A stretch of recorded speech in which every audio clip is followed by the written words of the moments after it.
Hey, I will be doing a unboxing video for LEGO Star Wars The Skywalker Saga for Xbox One / Series X. Here's the front with the characters.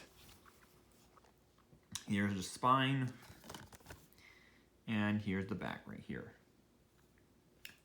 The specs right here, it says, and this is for the Series X, doesn't mention anything about Xbox One. It says, optimized for Series X, smart delivery, single player, multiplayer 2, 4K Ultra HD, HDR10,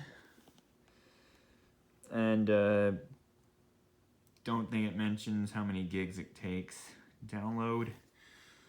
And it's rated everyone 10 plus for cartoon violence, comic mischief. Opened up. There's the game disc. This little insert with some Lego sets from the time.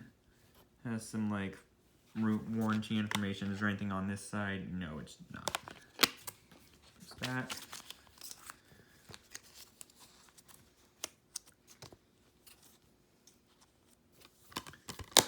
And that's going to do it for my unboxing for LEGO Star Wars The Skywalker Saga on Xbox Series X and One.